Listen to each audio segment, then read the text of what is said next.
Boa tarde, boa noite. Eu sou Jéssica Ziegler, estou aqui em nome de toda a equipe Malar Margens.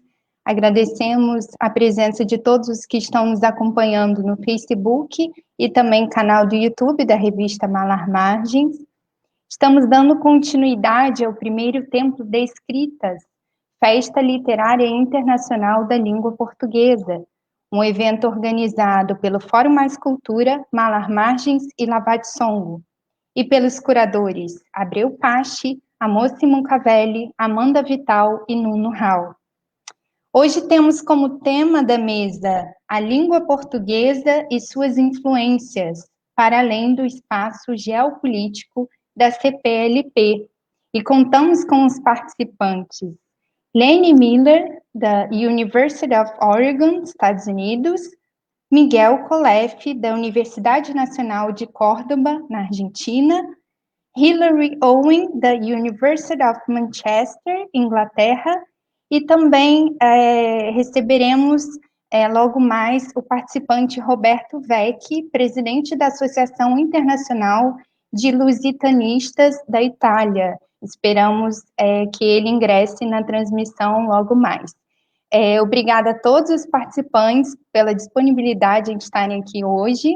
Desejamos uma excelente mesa. Eu ficarei em off fazendo o devido acompanhamento técnico.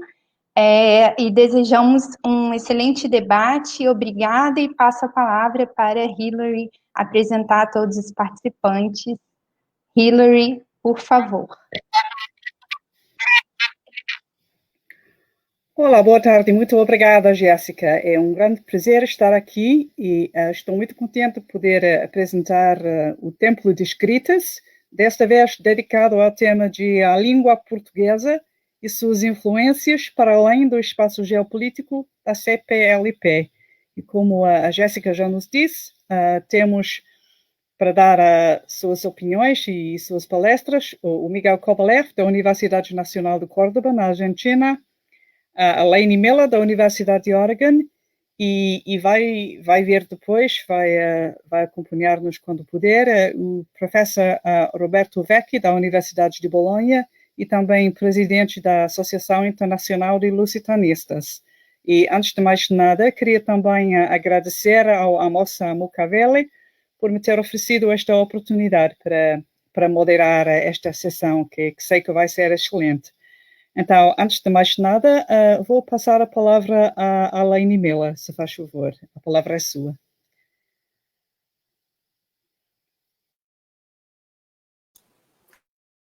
Hilary, e muito obrigada aos organizadores pelo convite e bom dia, boa tarde, boa noite a todos. Para começar, eu tenho apenas alguns comentários breves sobre a situação da língua portuguesa e sobre o estudo das literaturas e língua aqui nos Estados Unidos.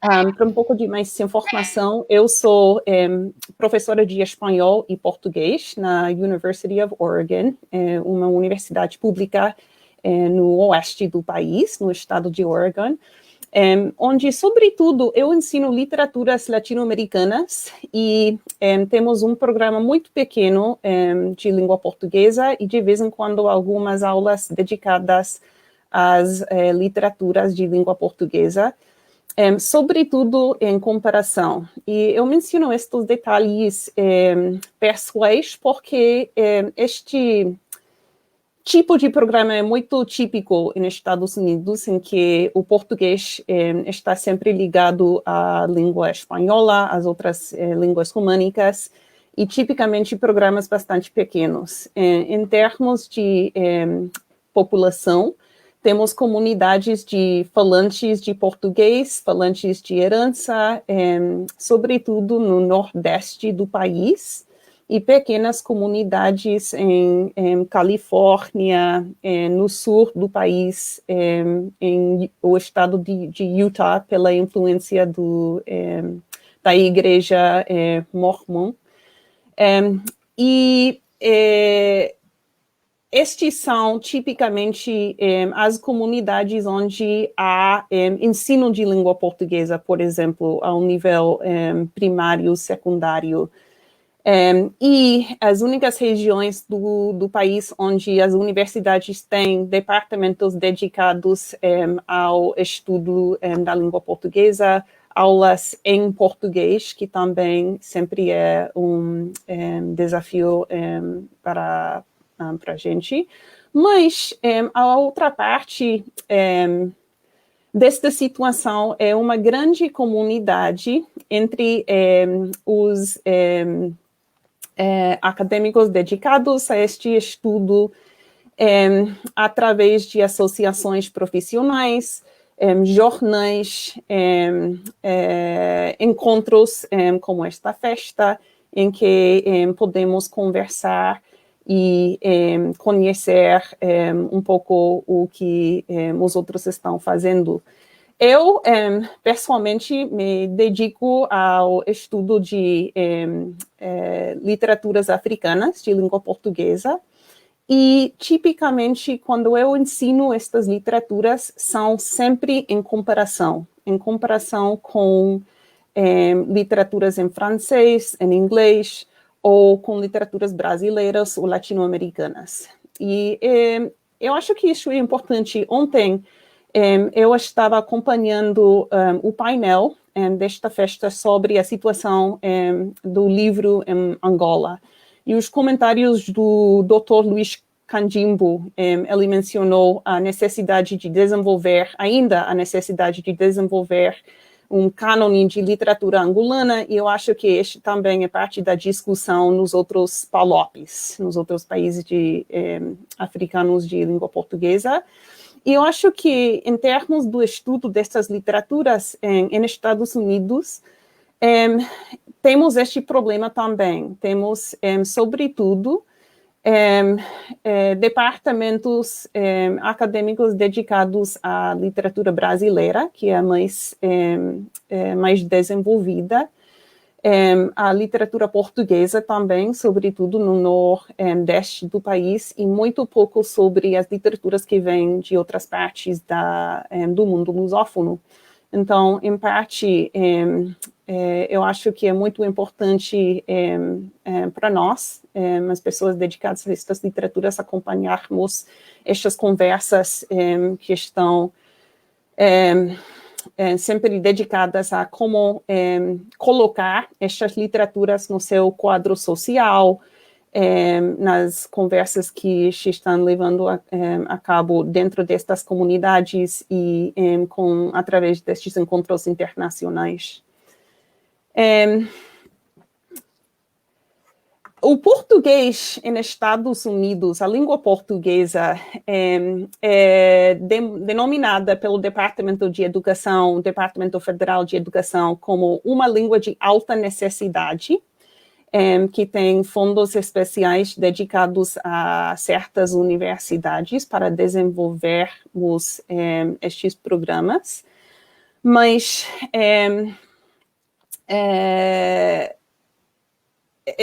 tipicamente, sempre existem baixo a sombra da língua espanhola. Então, este é um desafio, mas também uma oportunidade para nós, pela proximidade entre as duas línguas, os falantes de espanhol, muitos dos nossos estudantes que vêm para os departamentos de português para as aulas são já estudantes que estudaram ou que falam espanhol em casa. E então, sempre o desafio é precisamente este que identifiquei faz um minuto, que é ensinar e dar para conhecer estas literaturas, estas culturas como unidades únicas, com as suas próprias influências, como área de especialização, mas também sempre com referência às outras partes de América Latina, a Espanha, a estas outras regiões que são mais institucionalizadas nas universidades dos Estados Unidos. Mas a presença de iniciativas, por exemplo, de tradução, Muitas obras que estão saindo traduzidas para o inglês, dá uma entrada, ou para espanhol, dá uma entrada para o conhecimento destas áreas.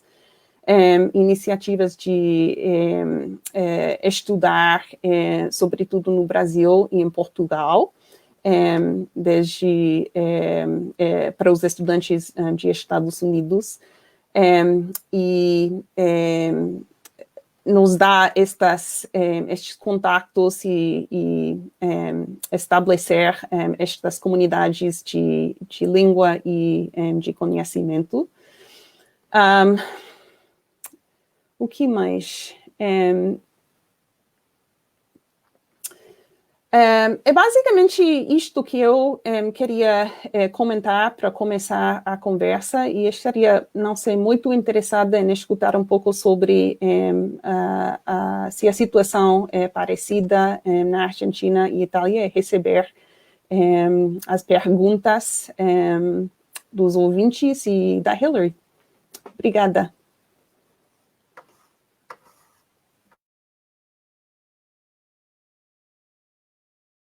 É a situação nos Estados Unidos, e agora acho que vamos passar para o nosso próximo participante, o Miguel Colef, para ouvir um bocado sobre esta comparação que talvez nos possa oferecer com a situação da lusofonia na Argentina.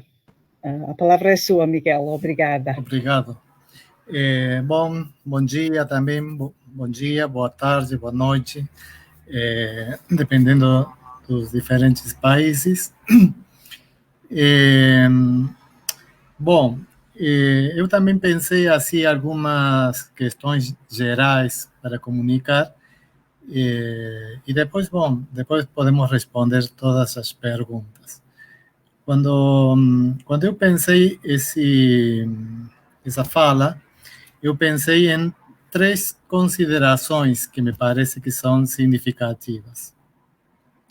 A primeira, vou tomar nota do horário primeiro. A primeira questão que para mim é fundamental para vocês entenderem como é que funciona o português na Argentina é pensar que Argentina e Brasil são países limítrofes, são países vizinhos, fazem parte de um mesmo território, de uma mesma região, e que inclusive têm laços políticos, econômicos, sociais. Isso é fundamental para poder entender que sem Brasil não teríamos na Argentina um contato com a língua portuguesa.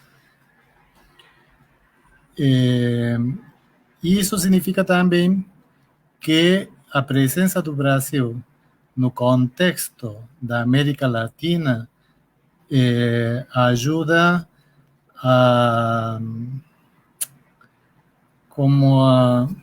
organizar também como um projeto institucional ligado ao ensino da língua e da literatura. E digo isso porque se a gente considera que o Brasil faz parte da América Latina e, ao mesmo tempo, é o único país da América Latina que fala português, aí já temos 2 marcas que são importantes de registrar. E se considerarmos, por exemplo, o estudo da literatura, essas 2 marcas incidem também na constituição do campo, porque, por um lado, pelo fato de fazer parte da América Latina, a literatura brasileira é considerada uma literatura latino-americana. É uma expressão regional dessa literatura. Entra dentro do campo das literaturas latino-americanas ao lado de todos os outros países. É a única literatura que se caracteriza também por escrever em português, em lugar de espanhol, como o resto da América Latina. Mas também esse é um segundo aspecto que me parece importante, que é uma língua diferente. E então eu faço agora uma associação bem significativa que é importante entender porque marca, organiza a nossa academia. Temos, por um lado, os estudos literários, as faculdades, as academias que trabalham com a literatura latino-americana e que consideram e estudam Brasil como uma expressão regional. E tem outro lado, outra divisão, por isso eu às vezes falo de um divisor de águas, não? Porque um divisor de água dentro da academia, aqueles que estudam a literatura e aqueles que estudam a língua portuguesa, e onde aparece já a presença do Brasil com sua literatura especial e particular, mas que estudada do ponto de vista da língua. E esses campos normalmente estão formados por aquilo que nós chamamos de faculdades de línguas. Por um lado distinguimos letras e por outro lado distinguimos línguas. Alguns países têm essas duas formações, essas duas expressões numa única universidade, numa única formação universitária, mas na Argentina está sempre dividida. Sempre aparece como marcada em dois momentos. O interessante, por exemplo, no caso daquelas pessoas que trabalham na literatura brasileira, do ponto de vista da literatura latino-americana, eles trabalham com textos traduzidos. Ou seja, que não tem uma importância central a questão da língua. Ou seja, aí o que aparece como um elemento de destaque são os circuitos de tradução, os circuitos editoriais. E a ideia é como aproximar, marcar como cercania com o resto das literaturas de América Latina. E, por outro lado, temos aqueles que, como eu, concentramos nossa atenção na questão da língua e, portanto, fazemos uma reflexão literária e linguística. E já não nos interessa tanto a ligação do Brasil como expressão cultural com a América Latina, quanto Brasil em sua relação com a lusofonia. E aí entramos em contato com Portugal e com os PALOPs. Essa é a primeira e grande consideração, porque é fundamental para entender como funciona a nossa academia argentina e para poder entender esses elementos. Nós, os que trabalhamos com a língua, trabalhamos com textos autênticos, ou seja, que trabalhamos com textos em português. E agora abro uma segunda consideração, porque essa é a primeira que para mim é uma base, ajuda a entender um pouco esta organização, como eu digo, que é uma organização político, social, cultural, mas que tem também um correlato na academia. E uma segunda consideração seria 3 termos, ou 3 expressões, ou 3 conceitos que a gente usa muito, que são, quando trabalha com literatura, que são os conceitos de historiografia, periodização e formação do cânone. Esses 3 elementos sempre aparecem na hora de uma reflexão sobre a questão das literaturas, e isso é importante entender nesse sentido. Para nós, ou seja, assim, para o país, a literatura ou a representação da língua portuguesa está no Brasil. Portanto, é a única literatura que a gente pode entender que se trabalha com toda essa estrutura. Ou seja, conhecemos a historiografia, conhecemos as periodizações e também conhecemos alguns nomes próprios que circulam. e que, dependendo das diferentes instituições, é muito mais profundo ou muito mais vago.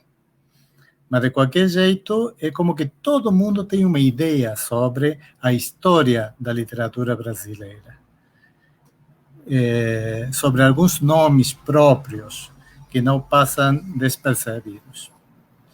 Não acontece isso nem com Portugal, nem com os PALOPs. Ou seja, não podemos tomar o conceito, podemos tomar, sim, claro, o conceito de historiografia ou o conceito de periodização como marcos, porque finalmente são marcos de uma história ocidental e que, portanto, têm como registros comuns. Podemos identificar o romantismo, o realismo como elementos comuns, mas normalmente não circulam autores, não circula informação sobre as periodizações de Portugal, por exemplo. E aí cobra dimensão este último conceito que eu acabei de mencionar, que é a formação do cânone, que é esse conjunto de nomes próprios que aparecem e que dão uma ideia e que marcam uma característica disso. Por exemplo, no caso de Portugal, o nome próprio, ou tem dois nomes próprios, que são Fernando Pessoa e José Saramago. E depois, agora, digamos, por causa de algumas produções editoriais, alguns dos escritores contemporâneos, isolados, ou seja, por causa de políticas editoriais, tá? Então, essas são as referências. Ou seja, que se a gente quer falar sobre literatura portuguesa, as únicas duas marcas conhecidas seriam essas, Fernando Pessoa e também José Saramago, que por muitas questões estariam como muito ligados à nossa academia. E não exclusivamente nos estudos literários, né?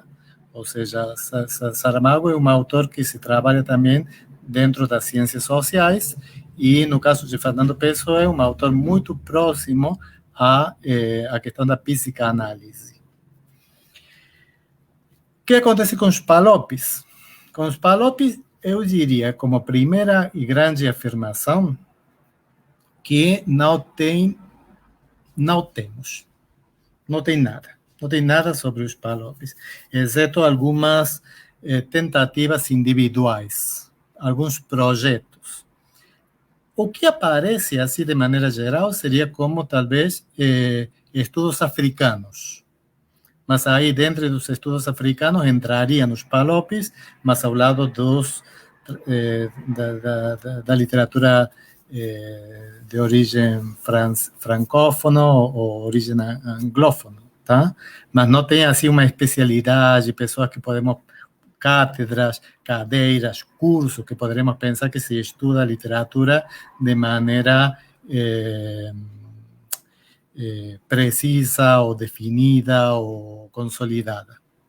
Por outro lado, eu devo confessar também que uma das tentações para poder entender a literatura dos PALOPs não deixa de ser o exotismo, porque a Argentina e os PALOP não têm nada em comum.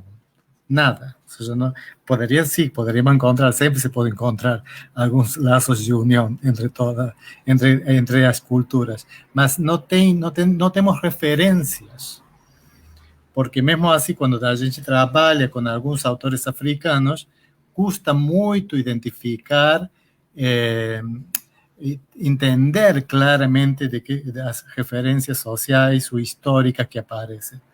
Já para não falar do vocabulário, que verdadeiramente precisamos glossários, não? Para podermos entender a tradução, inclusive do próprio português, não? Porque um português que não tem representação alguma, digamos assim, como que o ensino do português é um ensino do eixo Rio-São Paulo, ou seja, exclusivamente esse é o perfil dos programas de português de toda a Argentina, não? Ou seja, eu posso falar de alguns comentários pessoais ligados à minha própria experiência, mas eu pesquiso muito sobre a produção a circulação literária, né, da lusofonia. Me interessa, é um assunto que me interessa sempre. E, assim como eu mencionei alguns nomes próprios que poderiam funcionar como eixos no caso da literatura portuguesa, o que acontece com os PALOPs? Aí, exceto que seja um professor que dá aulas na faculdade de línguas e que, portanto, quer trabalhar um texto de um escritor dos PALOPs e que quer trabalhar esse texto, por que escolhe esse texto? E escolhe esse texto porque esse texto ajuda a pensar alguma, ou que tem uma estrutura sintática, ou um vocabulário, ou tem algumas questões referenciais que ajudam como a encerrar a ideia do programa. E normalmente funciona dessa maneira a escolha desses autores. Circula muito na Argentina. Temos como dois momentos. Um primeiro momento em que o autor provavelmente mais conhecido a partir de editoras espanholas que chegaram na Argentina foi Pepe Tela. Hoje poderíamos falar de Mia Couto, poderíamos falar também do José Eduardo Agualusa, provavelmente o autor mais traduzido. Agora, esses autores, Agualusa, Mia Couto, não se estudam, ou seja, não tem espaço na academia para se estudarem. Circulam como produção editorial e cativam leitores. Mas esses leitores estão dispersos, ou seja, não criam uma comunidade. Diferente seria de alguns outros nomes próprios, como Saramago, que sim tem um público. Ou seja, eu coloco o nome de Saramago na Argentina e coloco um público enorme. Ou seja, posso construir um sistema literário. Com esses outros autores, não, porque aparecem assim por causa de alguns interesses editoriais. E o que normalmente tentamos como trabalhar, ou que nos ajuda a entender um pouco mais a questão da África, é fazermos uma primeira periodização elementar, que é entre literatura colonial e literatura pós-colonial, marcando a data da independência. Eu, de maneira especial, eu trabalho sempre com um texto que eu gosto muito, que é de Bernardo Ronguana, Nós Matamos o Cantinhoso. Esse texto é o texto que eu normalmente escolho para trabalhar da África, porque esse é um texto super interessante para poder fazer reflexões ligadas a questões coloniais que ajudam a como organizar um pouco a estrutura do programa e que são textos que finalmente acabam funcionando com os alunos. São textos de que os alunos gostam. Bom, como falou também a Lani, eu acho que esse é um panorama geral. Eu queria fazer essa primeira consideração, essa segunda, e falta uma única última consideração, que é muito simples, e que eu chamo de a biblioteca do professor. Porque essa é uma outra questão, ou seja, que livros se trabalham se os livros em português não circulam na Argentina? Como se estuda o português, como se estuda a literatura na Argentina se não circulam livros em português? Ou se trabalha com traduções, ou se trabalha com os livros do professor. Ou seja, que a biblioteca do professor acaba funcionando como a biblioteca institucional. E depois depende, não? Ou seja, depende das universidades que podem comprar, investir mais livros. A faculdade em que eu trabalho investe livros, mas não sempre acompanha o processo das aulas. Ou seja, um professor pede um livro e talvez esse livro se consegue 2 ou 3 anos depois de que o professor trabalhou o livro. É claro, se enriquece o espaço da biblioteca, mas acaba perdendo funcionalidade. Bom, depois posso responder perguntas. Obrigado.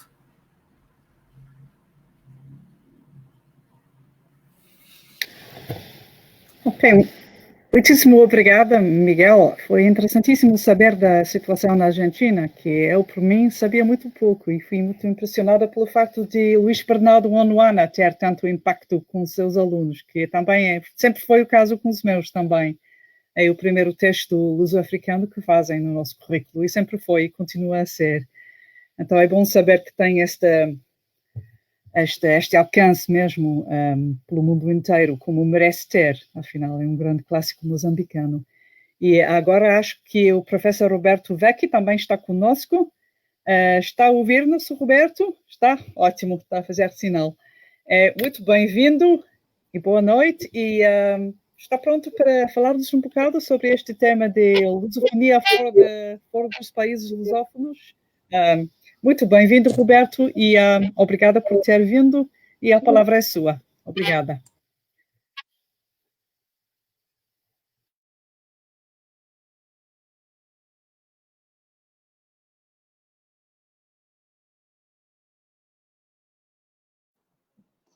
Roberto, por favor, o seu microfone não está ligado. Obrigada. É um erro clássico desses tempos ásperos. Bom, eu quero agradecer muito a Mosse Mukavale e o grupo do Templo das Escritas pela organização desse festival. Eu tinha preparado uma reflexão assim muito geral, sobretudo ligada a alguns aspectos que me interessam da língua portuguesa, referidos ao tema que nós fomos convidados a abordar. Quero cumprimentar os colegas. Eu conheço Hilary, conheço Miguel, nos encontramos no ano passado em Coimbra. Não conheço Leni, conheço agora. É um grande prazer estar aqui. Bom, como falar de maneira muito geral e da assim chamada, entre aspas, lusofonia. Lusofonia é um termo que eu acho sempre tem que ser posto entre aspas, porque é muito complexo. Eu acho que nas duas perguntas que nos foram dirigidas pelo convite, ou seja, qual é a influência da língua portuguesa e qual é a capacidade da língua portuguesa de expandir a sua projeção além das fronteiras da comunidade dos países de língua portuguesa. Eu acho que aqui há duas questões importantes. A primeira questão é uma questão que tem a ver justamente com a influência. Não é? A influência é algo que se exerce, como se percebe muito bem da pergunta, mas eu acho que é como figura crítica, mas também como figura empírica na própria, digamos, no próprio âmago da experiência, incontrolável, sobretudo no caso da língua, o que se recebe e o que se transmite. Portanto, eu acho que se há um objeto que é um objeto tão polimórfico, tão aberto, esta eu acho que é a língua. Portanto, a influência, que sobretudo tem a ver com essa imagem do fluir em vários sentidos, acho que é uma metáfora complexa e tem que ser pensada. O caso do português é emblemático, não é? O português é uma língua de expansão, foi de colonização, foi uma língua de expansão, foi uma língua antes atlântica e depois europeias, mas é uma língua sempre que influenciou e foi influenciada. É um pouco a ideia também da relação Grécia e Roma, não é? Roma foi fortemente influenciada pelo papel da Grécia. Primeira questão. A segunda questão, sobre o espaço geopolítico. Eu acho que o que é interessante nessa pergunta é que o espaço geopolítico do português, de certo modo, define dois aspectos. Um aspecto espacial, geográfico, e um aspecto político, que é um aspecto histórico. Né? Eu acho, do meu ponto de vista, que a língua portuguesa sempre foi uma língua, né, que foi sempre além das suas fronteiras. Sempre foi, isso desde as raízes galegas, não é? Sempre foi uma língua em expansão, que é um problema sério. Aqui já vem uma pergunta da Amanda, eu já termino logo. É um problema sério, porque sempre foi uma língua em movimento. Agora, há uma ressalva que eu gostaria de fazer e que acrescento a essa mini reflexão inicial e depois vamos para as perguntas, que é essa. É sempre complicado pensar num elogio acrítico da língua portuguesa. Um elogio acrítico da língua portuguesa implica sempre o risco de cair em armadilhas incontroláveis. Eu estou a dizer que, por exemplo, a língua portuguesa sempre foi uma língua em expansão, a língua portuguesa sempre foi uma língua que influenciou e foi influenciada, uma língua mitológica. Isto cria um problema, que é um problema de idealização, ou seja, a língua impõe riscos que são próximos dos riscos que um outro dispositivo complexo como o lusotropicalismo também determina, de uma idealização incontrolável. Por isso que o elogio acrítico sempre está, de certo modo, limitado, né? Tem que ser sempre situado, né? A minha ideia atual, e depois calo-me, porque eu vi que é um show de bola, como se diria no Brasil, não é? Ou seja, passamos a palavra aos colegas entre nós e aos participantes. A minha ideia hoje é que a língua portuguesa é uma língua que se caracteriza por uma exiguidade de força. O que a caracteriza realmente é uma força muito débil, muito precária. Agora, essa força precária da língua portuguesa é o seu grande potencial.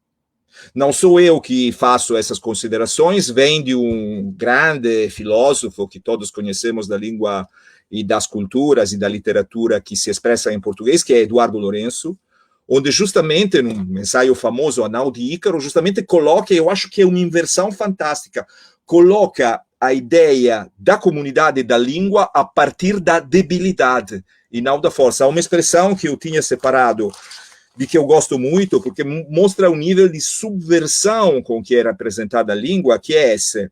Não é Portugal ou os países lusófonos que falam português, é a língua portuguesa que fala Portugal e esses países.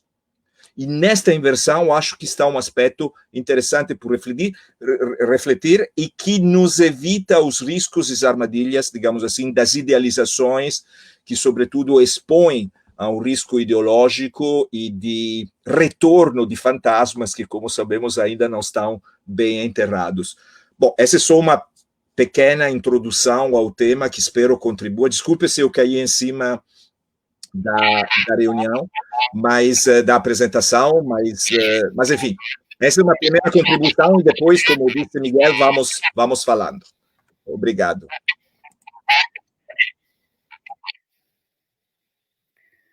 Muito obrigada, Roberto. Como é que é agora com as perguntas? Como é que funciona? Eu sei que temos recebido várias perguntas durante isso. Eu sugeri algumas aqui na tela. Ok. Desculpa. Sim, como é que vai funcionar com as perguntas? Sim, primeiro, a Amanda Vital perguntou que quais são as ferramentas fundamentais para a internacionalização das literaturas do CPLP em âmbitos acessíveis a todos? Revistas, traduções, estudos, antologias. Não sei se poderiam comentar um bocado isso, as ferramentas fundamentais para a internacionalização das literaturas do CPLP em âmbitos acessíveis a todos. Não sei se gostaria de fazer algumas respostas a esta pergunta. Laine? Quais são as ferramentas que fazem falta? Obrigada. É uma boa pergunta. Eu diria, no caso dos Estados Unidos, sobretudo a tradução seria a ferramenta principal, precisamente pelas algumas das questões que levantou Miguel, e muito obrigada por esta explicação.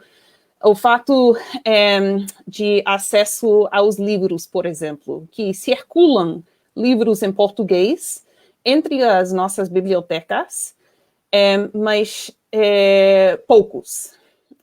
E se concentram, sobretudo, em certas instituições mais importantes, com mais desenvolvimento destes programas. E, sobretudo, como eu comentei, e que eu acho que é típico das universidades aqui, que é que os estudantes e, até certo ponto, o público na medida em que vai conhecendo as literaturas em português, e é o caso, sobretudo, do Brasil, mas também das literaturas de Portugal e um pouco da África, através de espanhol ou de inglês, sobretudo, sempre em comparação.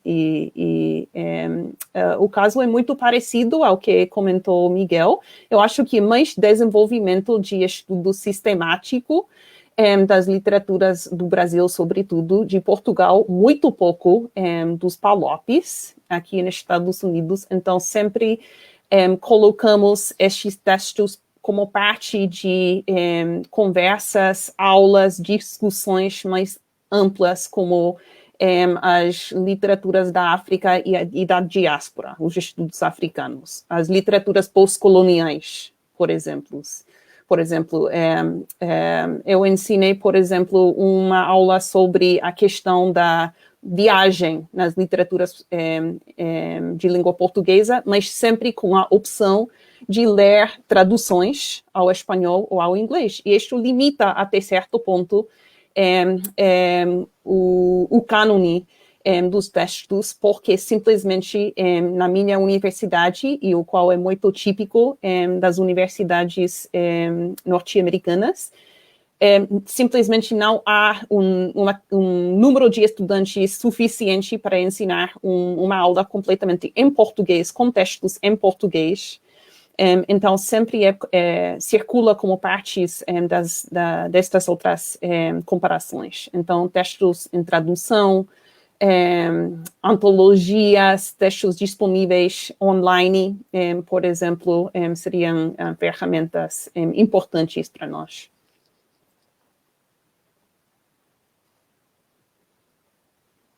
Sim, acho que é uma situação que reconheço muito, sobretudo esta questão das traduções e do mercado de traduções, e para nós, ao longo dos anos, o que foi mais difícil e complicado para nós foi arranjar boas traduções mesmo acessíveis e haver casas editoras que estão prontos para editarem literatura portuguesa em tradução.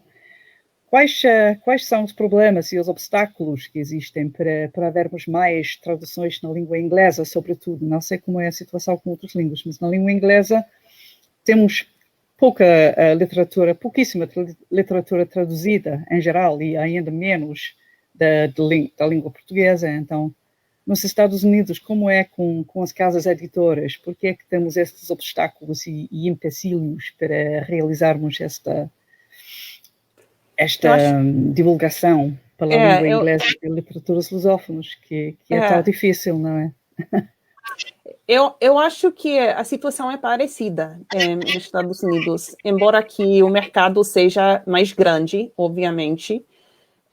Temos certas casas editoriais que circulam literatura africana, por exemplo, literatura portuguesa. Em termos de literatura brasileira, um pouco mais. Mas, no meu caso, alcançamos, em muitos casos, conseguir textos em espanhol antes do que estes mesmos textos em inglês. Então, dentro da universidade, com os estudantes, como temos os departamentos organizados, como mencionou Miguel, com língua e literatura no mesmo departamento, na mesma faculdade, os estudantes que têm acesso ao espanhol têm mais acesso às literaturas e à língua portuguesa do que os estudantes que não falam, não leem, não estudam espanhol. Então, as limitações sempre dizem que são as limitações do mercado, né? Que sempre é a lógica citada, mas esta circulação de textos eu acho, alimenta e também é um resultado precisamente desta falta de conhecimento sistemático das culturas e do mundo lusófono. E por isso eu digo que a tradução, a antologia, as coletâneas que vêm já juntos com este contexto vai ser muito mais importantes.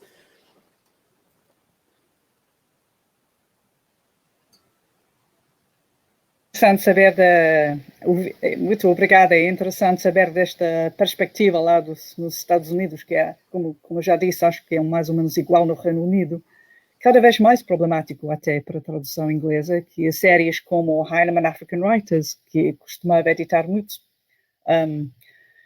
muitas obras da língua portuguesa do mundo africano, já acabou de editar. Então é uma situação que vai cada vez pior, de facto. É uma luta que temos. Esta é uma luta que continua. Acho a luta de tradução para a língua inglesa, e acho que é um bocado mais uma pergunta, se me permite, se será um bocado isso o problema, para incluir mais literatura africana e de Macau e da Índia. O problema é esta situação com traduções, porque, como disseste, vamos enfatizando muito mais literatura portuguesa e brasileira e menos os outros países de língua portuguesa. É mais complicado oferecer literaturas africanas. E acho que será mesmo este problema com traduções, ainda pesando mais na questão de literaturas que não sejam portuguesas e brasileiras. Eu acho isso, e como especialista nas literaturas africanas, eu sempre tenho um olho até esta possibilidade, mas eu acho que a situação, exatamente como falou Hilary, é que as oportunidades de publicação, de tradução, são cada dia menos, né? Ou pelo menos não há um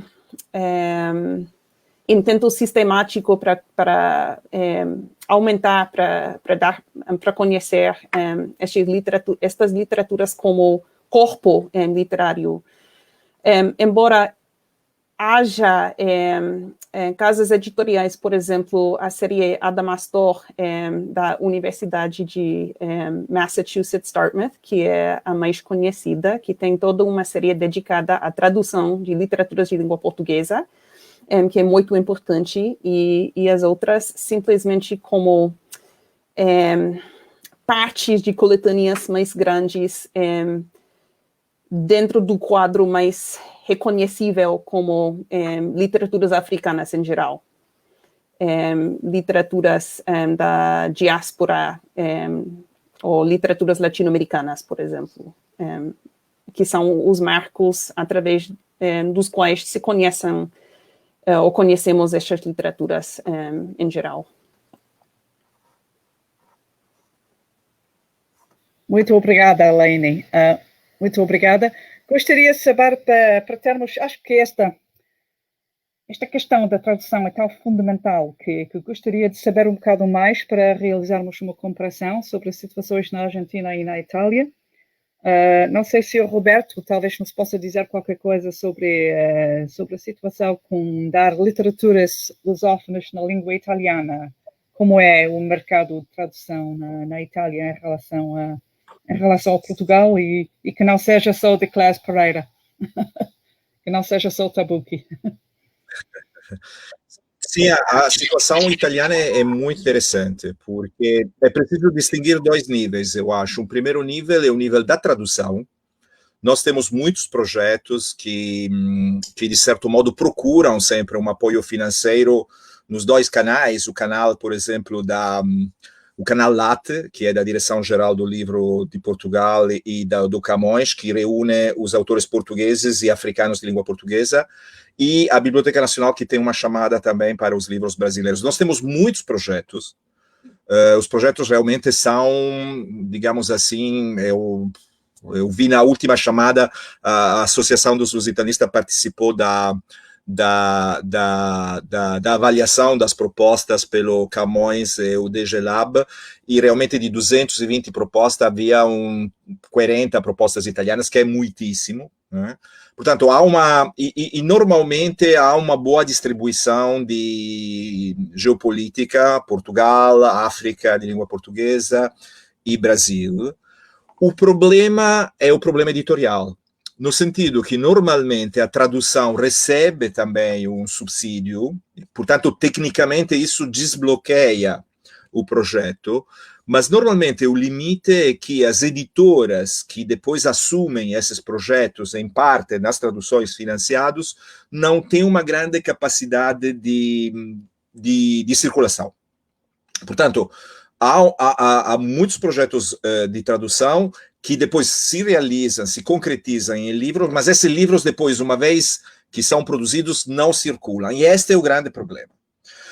Porque é um problema que, do ponto de vista, digamos assim, humano e científico, é compreensível, no sentido que as traduções nascem, o Miguel sabe bem, de grandes paixões, não é? Mas há um problema que é de tipo editorial. Tirando os nomes do mainstream, dos autores, Lobo Antunes, etc., as grandes editoras ficam sempre um pouco à margem, mais condicionadas por outros fatores. Portanto, há essa espécie de desfasagem das traduções, muitos projetos, bons tradutores.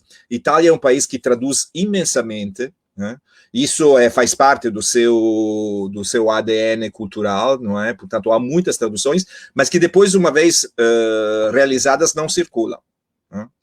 E isto cria um pouco o problema principal. Voltando à questão, eu peço muita desculpa pelo atraso na chegada no debate. Voltando à questão, por exemplo, eu acho que um meio importante de apoio à difusão das traduções são os manuais e as antologias, ou seja, são aquela ferramenta que permite fazer que não aconteça o que Miguel dizia, ou seja, que a biblioteca do professor é a biblioteca do curso. E, portanto, com fotocópias, reproduções, etc., isso criar, e há alguns projetos em Itália interessante, criar alguns, por exemplo, recentemente foi publicada uma antologia da literatura portuguesa, desde a origem até hoje, não é? Isto com textos em língua original e em tradução, isto cria um acesso novo aos autores que, de outro modo, seria possível só pela mediação do professor. Portanto, acho que também essa parte de construção de uma ferramenta didática e divulgativa é importante, porque balança depois, porque claramente é um elemento seminal para a produção depois de mais projetos de traduções. Eu pararia aqui para o tema. Obrigado. A pergunta para o Roberto, especificamente, uma pergunta da Silvia Nataloni, e não sei se já falou um bocado sobre isso, mas poderia talvez dizer-nos um bocado mais. A pergunta da Silvia é: qual é o panorama atual para a difusão e consumo da literatura lusófona na Itália?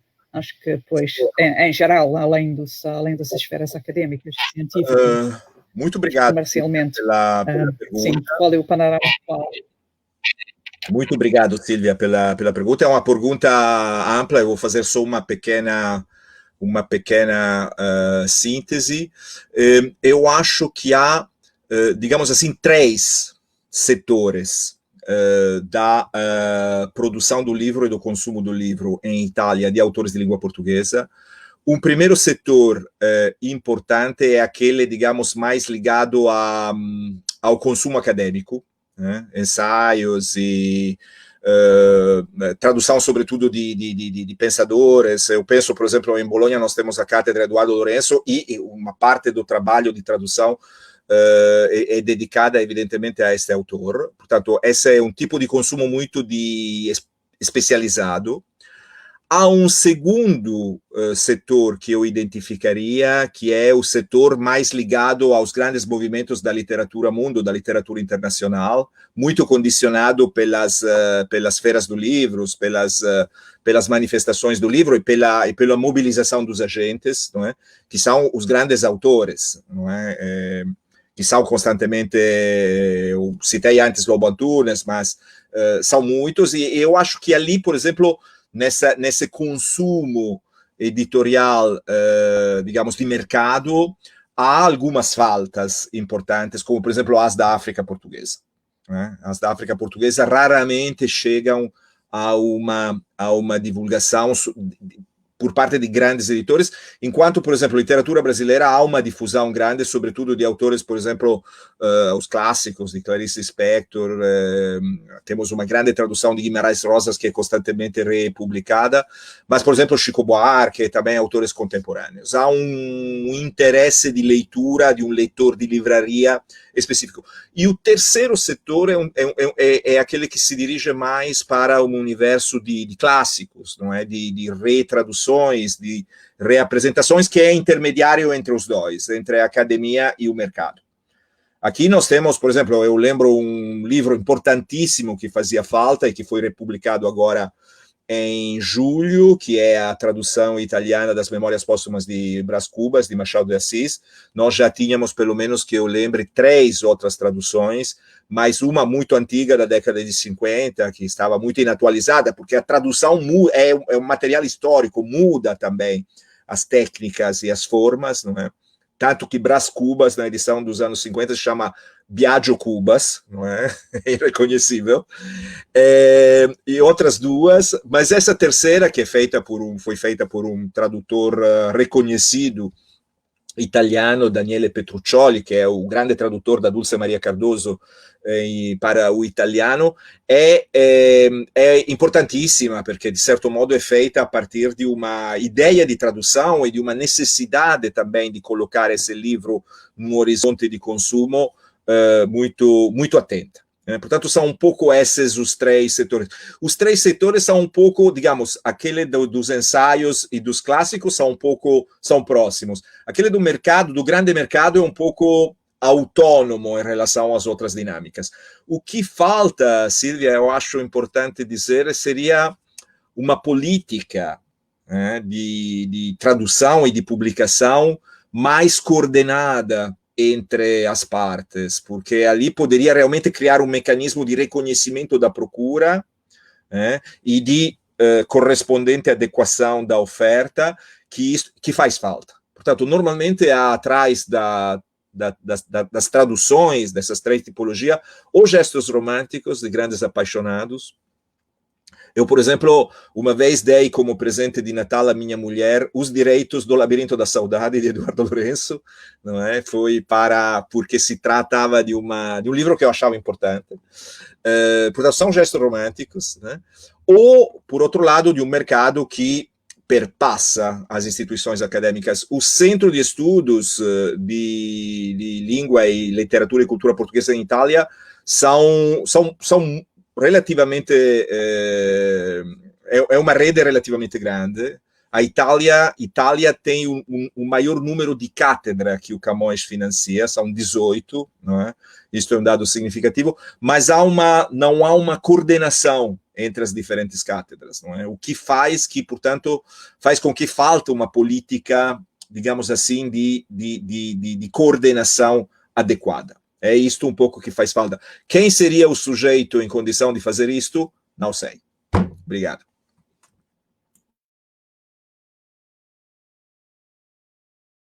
Obrigada.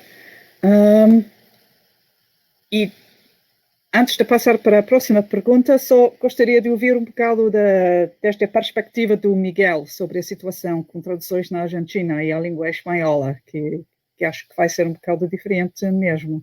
Como é para a literatura portuguesa sendo traduzida para o espanhol na Argentina? E como é que isto se pode facilitar mais? Até que ponto depende disso? Ok. Aí tem alguns... Escutei atentamente Roberto e acho que tem alguns pontos de contato. Mesmo pertencendo a diferentes mundos, não? Porque... Argentina no tiene un mercado editorial así tan organizado, tal vez como acontece en Europa. Muchos libros llegan a Argentina a partir de traducciones europeas. O sea, muchos libros vienen de España. Son libros caros, la mayoría de las veces, mas ahí son esos grandes mercados editoriales, ¿está? Como casos de Ciruela, por ejemplo, que circula bastante y tiene algunas traducciones.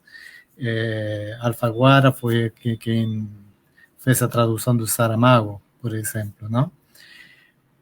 Y tem otros mercados menores, ya propiamente argentinos, que às vezes hacen algunas apostas interesantes en algunos nombres propios. Como eles chegam a esses nomes próprios, esse é um segredo a vozes. Eu acho que muitas vezes são contatos, viagens, ou seja, as pessoas vão estabelecendo contatos e se asseguram de alguma maneira que esse livro vai ter sucesso.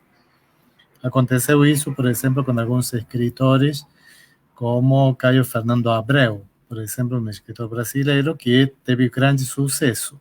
Só que também, como diz o Roberto, esse sucesso é efêmero, porque dura 1 ano, dura 2 anos, e depois acaba, porque o professor normalmente muda os escritores com que trabalha, então, de repente fica aí guardado, e depois deve ser vendido num sebo, tá? Esse livro. E muitas vezes essas editoras que conseguem apostar por alguns autores acabam sua vida, não? Sua vida porque acabam não conseguem sucesso econômico e, portanto, acabam falindo, tá? E quando falem essas editoras, falem também os escritores. Isso aconteceu, por exemplo, no caso de Gonzalo M. Tavares. A editora que lançou Gonzalo M. Tavares na Argentina isso foi uma coisa fundamental, foi impressionante, porque ela conseguiu colocar o nome de Gonzalo Tavares, que era um autor super desconhecido, né? Eu mesmo conheci Gonzalo primeiro através da publicação dessa editora. E foi um sucesso, ou seja, ela publicou 4 livros de Tavares. Mas agora é uma editora que caiu. Ela faliu e acabou. E o Gonzalo não tem mais tradutor na Argentina. Ou seja, acabaram as edições, essas edições. E um último aspecto que me parece que não é menor, aconteceu no ano passado. No ano passado nos visitou na Argentina José Luis Peixoto. E ele trazia um papelzinho com o nome de uma livraria que ele queria conhecer em Córdoba. E ele queria... É uma livraria super pequenininha, uma livraria que está nascendo, que faz incursões pequenininha, ou seja, poucos títulos, porque não tem grandes financiamento, mas José Luis queria conhecer essa editora, e não só que queria conhecer essa editora, porque queria estabelecer um contato para traduzir um dos seus livros. Fato que acabou acontecendo, né? Ou seja, um dos livros, Morreste-me, foi traduzido por essa editora bem pequenininha da cidade de Córdoba, não? E eu conversei muito com José Luis por causa disso, porque era um texto tão conhecido de José Luis que poderia ser comprado por qualquer editora, e ele me falou uma coisa que me deixou pensando muito, que a maneira de assegurar leitores de qualidade passa por aí, por esses contato com pequenas editoras que você sabe perfeitamente que estão interessadas nesse trabalho, que eles gostam do que você escreve, que eles fazem o esforço enorme para poder difundir. E já com aquelas grandes editoras que compram esses direitos e que nem sabe quem, ou seja, que tanto faz que seja um livro famoso, que seja um detergente. Ou seja, essas editoras também asseguram um poder econômico, asseguram a economia do escritor, mas muitas vezes não conseguem chegar ou criar uma consciência, digamos, uma maior consciência literária, uma coisa assim. E isso para mim foi bem interessante, porque era um aspecto que eu não considerava. De repente eu conhecia essa livraria, conhecia as edições que ele fazia, mas eu não dava muito por isso. E de repente comecei a olhar de outra maneira, né? Comecei a perceber o interessante que poderia ser esse tipo de contatos. E por isso também eu gostaria de usar outro termo, que não é um termo científico, mas que é um termo que na verdade funciona, que são os contatos individuais, contatos pessoais. No caso da lusofonia, não é muito difícil saber quem estuda, quem lê, quem difunde os textos em língua portuguesa. Mesmo assim, também eu faço alguns esclarecimentos importantes de que eu não moro em Buenos Aires. Ou seja, Buenos Aires, digamos, está nos grandes mercados. Eu moro numa cidade do interior, tá? Os contatos são mais acanhados.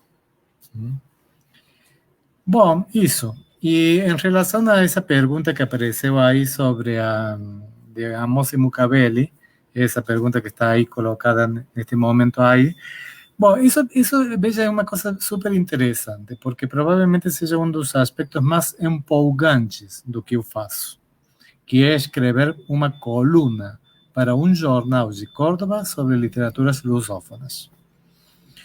E aí eu, às vezes, coloco, ou seja, devo traduzir sempre, mas muitas vezes faço a tradução eu, porque trabalho com textos que eu tenho, não? Mas ajuda muito a difundir. E essa é uma iniciativa também interessante, porque esse é um jornal que apostou também nesse sentido, de difundir a literatura em língua portuguesa. O dono do jornal é um cara bem interessante, porque um cara com uma cabeça super legal, que encontrou essa possibilidade que provavelmente para muitos outros jornais da cidade deve ser como absolutamente absurda, não? Que numa cidade de Córdoba se faça uma difusão de literatura em língua portuguesa. Mas ele não só que aceitou que eu escrevesse para esse jornal, mas que me criou uma coluna. Ou seja, eu assino essa coluna de literaturas lusófonas e todos os meses aparecem alguns textos ligados a autores da lusofonia. E sim, aí eu difundi muito essa pergunta do Amos, é interessante porque aí sim eu aproveitei para difundir autores portugueses e também dos palopes. Agora, claro,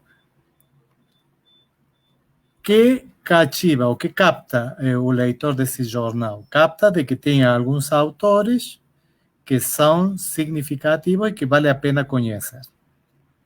E, de repente, se não tem traduções, vai ter que comprar em outro lugar, ou comprar por internet, porque, como eu digo, os livros não chegam.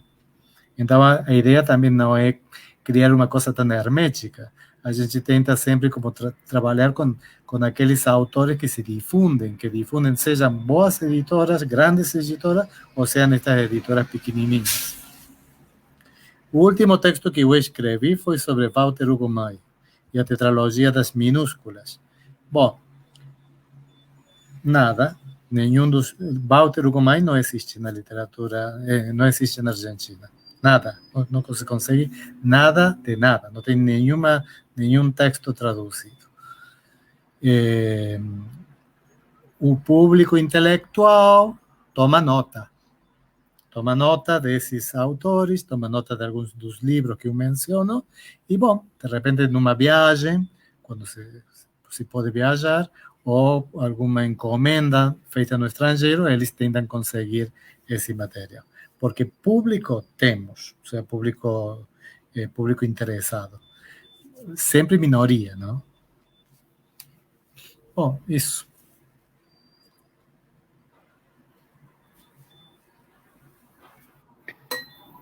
Muitíssimo obrigada, Miguel, por uma resposta tão rica e tão desenvolvida e informativa. Muito obrigada a Miguel e a todos por ter respondido de uma maneira tão interessante e tão bem comparada a esta pergunta sobre a tradução.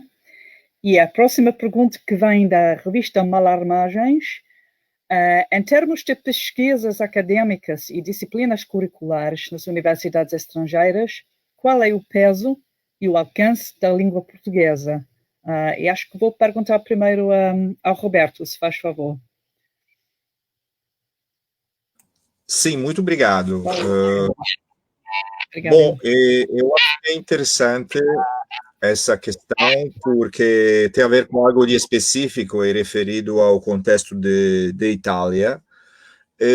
Itália cria uma tradição de estudos, e uma tradição de estudos importante, penso sobretudo no trabalho editorial que foi feito para os cancioneiros galegos portugueses, a partir da filologia românica. Portanto, de certo modo, as disciplinas que se ocupam de textos, de literatura, de língua portuguesa, fazem parte de um conjunto maior que é a filologia românica. Isso no século XX, a partir de 1946, quando surge em Nápoles a primeira cátedra de língua e literatura portuguesa. Então, sempre tivemos uma espécie de dependência, é breve a história, vou tentar sintetizá-la, quer dizer, é longa, mas é possível sintetizá-la. Nós temos essa dependência da filologia românica, que cria, por exemplo, um interesse para a história da língua, para questões textuais, etc., e funda o âmbito de estudo da literatura, sobretudo portuguesa, né, canônica, né, brasileira, aquelas africanas de expressão portuguesa, estão, de certo modo, à margem. O que surge nos últimos 15 anos, a partir mais ou menos do novo milênio, é, pelo contrário, a criação de uma área nova, né, que é uma área de língua linguística portuguesa e brasileira, que se separa da disciplina de literatura e cultura de língua portuguesa, né? E, portanto, essa autonomização é importante. Isso quer dizer que, do ponto de vista da investigação, é um campo relativamente novo, é um campo que está a ser estruturado, né? Nesse momento, há contribuição também de linguistas que vêm do estrangeiro. Em Portugal e no Brasil também há uma tradição de estudos linguísticos muito sólida, devido também a questões históricas e épocas históricas um pouco tenebrosas, mas a linguística sempre foi um campo de grande investimento acadêmico. Em Itália está, de fato, em construção. Nós temos já um grupo, porém, relativamente jovem, assim, de 40 e 50 anos, que tem uma investigação bem reconhecível. Os campos principais são, essencialmente, o trabalho da glotodidática, ou seja, dos meios das ferramentas didática, pedagógica para o ensino da língua. E há um campo, eu acho muito interessante, em Itália, que está a constituir-se com maior força, que é da sociolinguística. O que é muito bom, porque a sociolinguística do português permite realmente cruzar com muitos outros contextos, dialoga muito também com contextos históricos, sociais e culturais, e, portanto, há essas duas grandes linhas, não é, que podemos, assim, de maneira muito geral, identificar. Mas estamos falando ainda de um número de praticantes relativamente pequeno. Os assim chamados lusitanistas italianos são mais ou menos 25, 30 divididos nas duas áreas. Ainda há um grupo mais consistente que atua na área dos estudos literários e culturais, né? Mas o grupo novo de linguistas está a tomar, anos depois anos, sempre maior vigor e maior força também no âmbito da investigação científica, mais ou menos nessas diretrizes. Obrigado. Muitíssimo obrigada. Obrigada, Roberto. E gostaria de saber um bocado mais sobre esta pergunta numa perspectiva norte-americana também. Talvez a Leni possa dizer-nos algo sobre para pesquisas acadêmicas e disciplinas curriculares, qual é o peso e o alcance da língua portuguesa neste momento nas universidades norte-americanas dos Estados Unidos? Como é que é? Porque sei que, em comparação com o espanhol, sempre muito pequeno, mas sim. Sempre existe esta comparação com o espanhol pelas razões que eu mencionei, que é sempre estas duas línguas quase sempre aparecem juntas no mesmo departamento ou como parte de um departamento de línguas modernas. Em termos da pesquisa acadêmica, eu diria que a área, sobretudo, de literaturas brasileiras, cultura brasileira, história brasileira, está bastante bem desenvolvidas. Nas grandes universidades, sempre há uma especialista, duas especialistas que trabalham, pelo menos, Brasil só, ou Brasil com outras áreas de América Latina, diáspora africana, etc. Há mais desenvolvimento de pesquisas de especialistas em literaturas portuguesas nestas regiões, sobretudo no nordeste de Estados Unidos, que tem contatos, que tem comunidades da diáspora portuguesa, mas o perfil típico é uma pessoa que ensina espanhol, que ensina língua portuguesa e que publica pesquisas na sua área de especialização. E é importante, eu acho, mencionar que poucas vezes, quase não há, a partir desta região com comunidades com herança portuguesa, estudantes que chegam para a universidade com conhecimento ou habilidade em língua portuguesa. Eles estão adquirindo, estudando a língua, sobretudo nos primeiros 2 anos, e só depois tem a possibilidade de entrar em carreiras muito gerais, tipicamente para estudos lusófonos, ou o que é muito mais comum, alguma carreira ou alguma aula dedicada ao Brasil como parte de línguas românicas ou estudos latino-americanos, ou, como é no meu caso, textos soltos que eu ensino como parte de um curso sobre certos temas sobre a América Latina, sobre a África, etc. Então, eu acho que é um pouco de uma divisão, que o país é grande, temos boas comunidades acadêmicas em termos das conversas, das associações, intercâmbio de pesquisas sobre o mundo lusófono, e muito menos possibilidade em termos de desenvolver presença sistemática destes estudos institucionais, sobretudo ao nível graduado.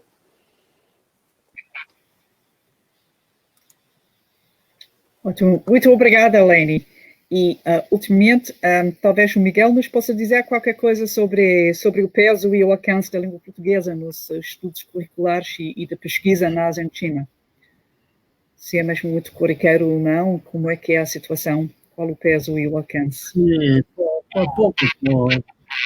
No posso informar tanto porque, na verdade, não conheço muito.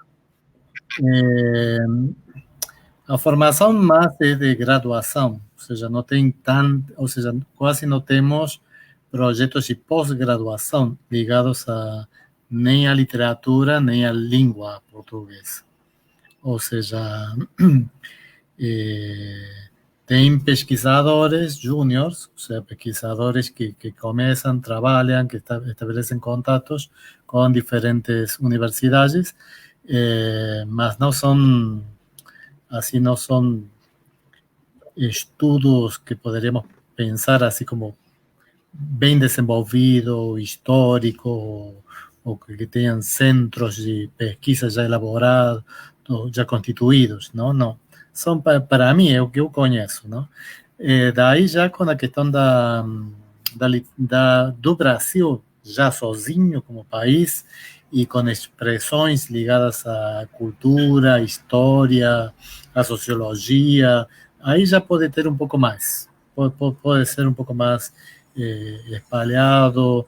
O Brasil é um país que se trabalha muito, se estuda muito na Argentina, mas que possamos ligar esse país com a língua portuguesa, como digo, não posso dar informações que sejam significativas. Na verdade, eu trabalho quase exclusivamente com literatura, ou seja, que até aí, eu digo, somos... Roberto mencionava 25 pessoas, assim, em algum momento da sua conversa, não? 25. Eu acho que é assim, ou seja, poderíamos mencionar um grupo de pessoas na Argentina que trabalha com literaturas lusófonas ou luso-brasileiras, tá? Ou brasileira exclusivamente, não? E que poderíamos, como que muitas vezes criamos alguns contatos através de algumas associações. Mas fora disso, não posso dar maior informação.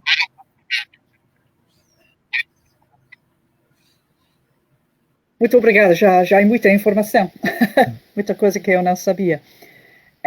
E a próxima pergunta, tem mais perguntas, acho? Fui vendo mais? Sim, a Amanda Vital também tem uma pergunta.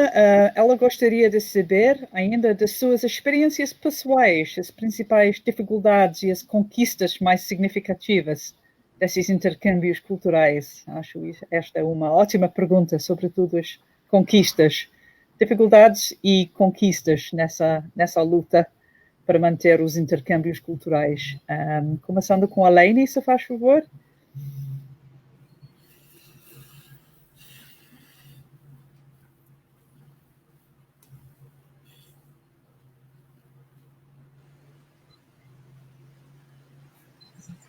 Só um minuto. Sim. Tá. Obrigada. Sim. As dificuldades principais, eu diria, são duas básicas. E a primeira é simplesmente o conhecimento do mundo lusófono. Primeiro, que existe um mundo lusófono, além de Portugal e do Brasil. Em alguns casos, o fato do Brasil falar português, informação básica.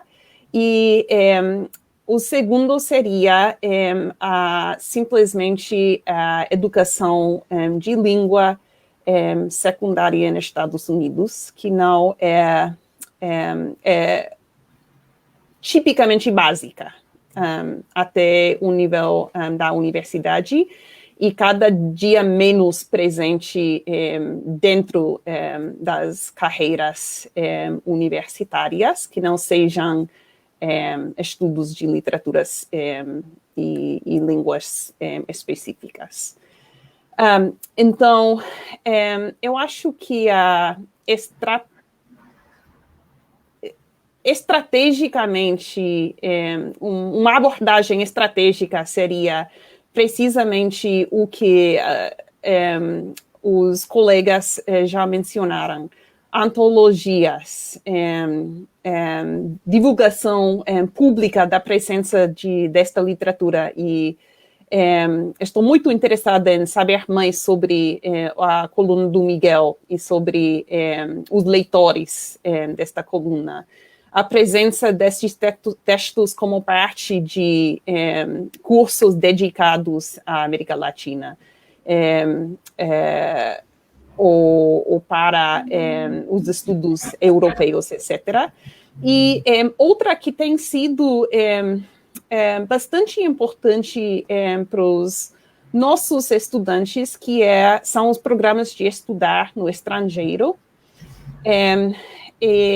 e dar uma entrada pensando nos desafios linguísticos que apresentam, por exemplo, programas que têm a possibilidade de cursos em inglês ou em espanhol, com presença em Portugal, no Brasil, etc. E este tipo de programa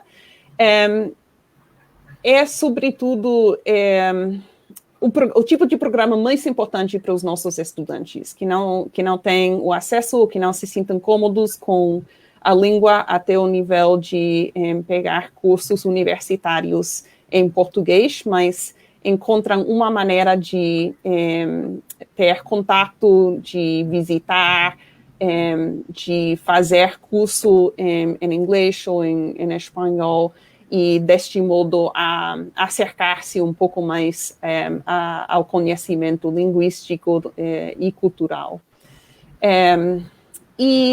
Só como o Miguel mencionou, a diferença entre a graduação e a pós-graduação, eu diria que os estudos lusófonos, em geral, são mais desenvolvidos ao nível da pós-graduação nos Estados Unidos, e fica muito presente, por exemplo, o Brasil, e como os currículos tipicamente pedem capacidade, pelo menos básica ou intermediária, em mais de uma língua, o português está mais presente. Então, eu acho que estas questões de acesso à educação linguística e interesse e conhecimento do mundo lusófono seriam, sobretudo, os desafios maiores.